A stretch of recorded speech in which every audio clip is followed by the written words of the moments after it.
A second of carelessness, a lifetime of impact. Kalimat itu simpel, tapi kenyataannya sering banget kejadian. As we know, di dunia kerja, satu kesalahan kecil bisa berujung fatal loh. Entah itu lupa pakai helm, ngegampangin aturan, atau ngeremehin bahaya. Dan itu nggak cuma ngerugiin kita sendiri, tapi ngerugiin orang lain di sekitar kita juga. Coba nih, bayangin, kamu kerja di lapangan, buru-buru ngejar waktu, terus mikir, bentar doang kok. Dan di situ, kamu lupa pakai sepatu safety. We never know. Tahu-tahu malah kecelakaan. Nah, hal-hal yang kayak gini nih, yang bikin kita harus sadar betapa pentingnya K3, keselamatan, kesehatan, dan kerja.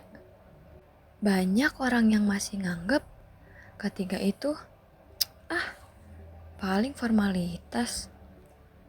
Kayak pajangan di dinding doang deh, atau suara alarm yang lewat gitu aja. Tapi, semua aturan K3 itu ada karenanya.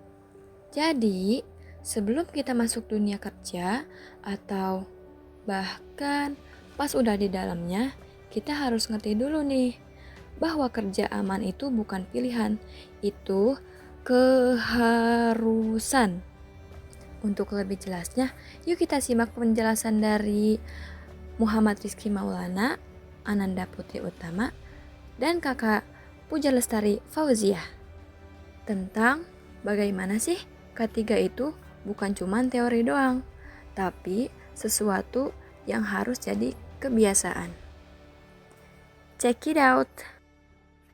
Halo semuanya, selamat datang di video edukasi kelompok kami. Kali ini kita akan membahas topik yang sangat penting dalam dunia kerja, yaitu keselamatan dan kesehatan kerja, atau yang sering kali disingkat K3. K3 bukan cuma soal pakai helm atau sepatu safety loh. Lebih dari itu, K3 adalah upaya sistematis untuk menjaga agar pekerjaan tetap sehat, aman, dan produktif selama bekerja. Dan perlu digarisbawahi, penerapan K3 bukan cuma tanggung jawab bagian K3 saja, tapi semua elemen perusahaan, dari pimpinan sampai pekerja paling bawah harus terlibat aktif. Coba bayangkan kalau tempat kerja kita penuh risiko, mesin tanpa pelindung, bahan kimia tanpa label, lantai licin, atau bahkan tidak ada jalur evakuasi.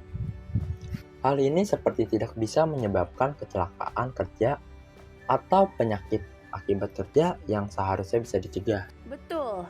Dan kalau perusahaan cuek soal K3, dampaknya nggak main-main. Mulai dari hilangnya nyawa, kerusakan alat, gangguan produksi, hingga turunnya citra perusahaan. Sebaliknya, kalau perusahaan serius menerapkan K3, bukan cuma keselamatan pekerja yang terjaga, tapi juga akan meningkatkan efisiensi, loyalitas karyawan, dan reputasi perusahaan.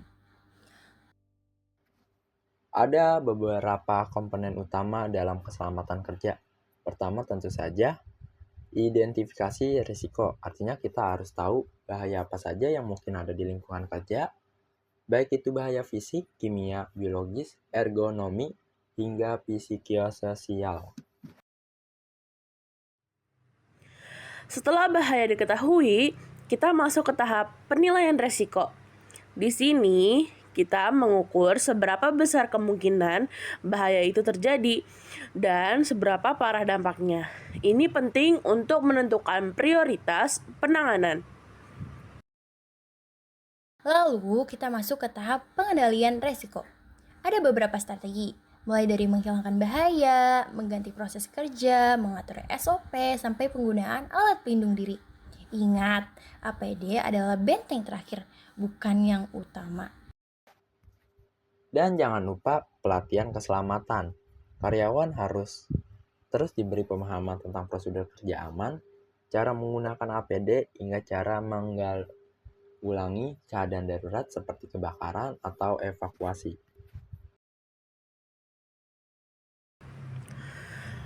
Komponen lain yang juga penting adalah pengawasan dan evaluasi.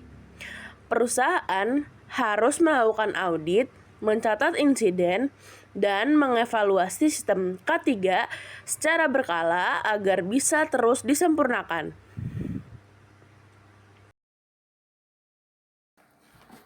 K3 itu harus berjalan terus, gak boleh mandek. Itulah kenapa konsep perbaikan berkelanjutan atau continuous improvement penting banget dalam manajemen K3. Lalu, gimana sih penerapan K3 di dunia kerja nyata? Yang paling dasar adalah penyediaan APD, mulai dari helm, masker, sarung tangan, hingga sepatu safety. Semuanya harus sesuai standar dan wajib dipakai. Perusahaan juga harus rutin melakukan pemeriksaan kesehatan untuk mendeteksi sejak dini penyakit akibat kerja, apalagi di industri berat atau lingkungan beresiko tinggi. Selain itu, perusahaan harus aktif melakukan sosialisasi dan kampanye keselamatan kerja. Lewat briefing pagi, banner, atau pelatihan rutin. Semua itu penting untuk membangun budaya sadar keselamatan. Dan yang tak kalah penting, perusahaan perlu memiliki tim tanggap darurat. Mereka harus terlatih menghadapi kondisi seperti kebakaran, tumpahan bahan kimia, atau bencana alam.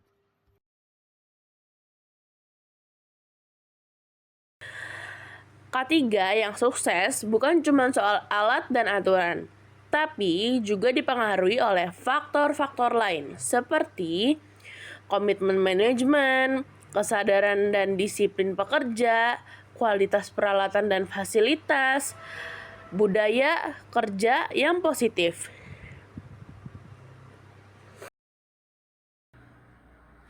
Kalau semuanya bersinergi, maka penerapan K3 akan berjalan lancar. Tapi kalau ada satu elemen yang tidak peduli, maka sistem keselamatan bisa runtuh kapan saja.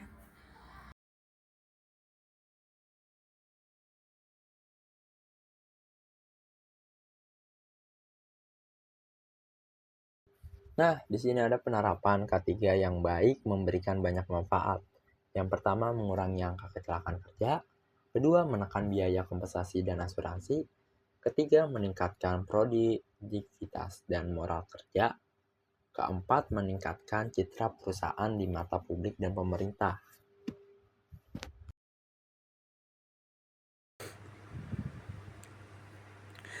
Dan yang paling penting, pekerja bisa pulang ke rumah dengan selamat dan sehat setiap hari.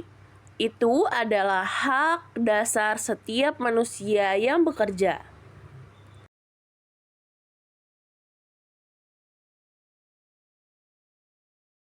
Jadi, ayo kita dukung penerapan K3 dimanapun kita berada.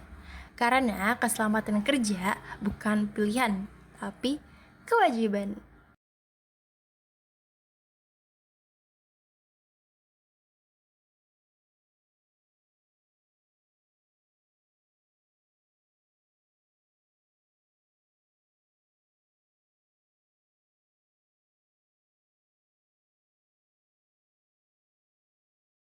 Kita sering mikir, kecelakaan mah jarang kejadian kok. Tapi justru karena mikir gitu, kita jadi lengah. Dan enggak semua orang dapat kesempatan kedua. Makanya, paham dan taat sama K3 itu bukan soal aturan doang, tapi bentuk tanggung jawab buat diri sendiri dan orang lain. Biar kerja tetap lancar, hidup juga tetap aman. Karena di balik helm, sepatu safety, dan prosedur panjang itu, ada keluarga yang nunggu kita pulang. Jangan nunggu kejadian dulu baru peduli. Yuk, mulai sekarang, mulai dari diri sendiri. Stay aware, stay chill, and catch you later. Bye-bye.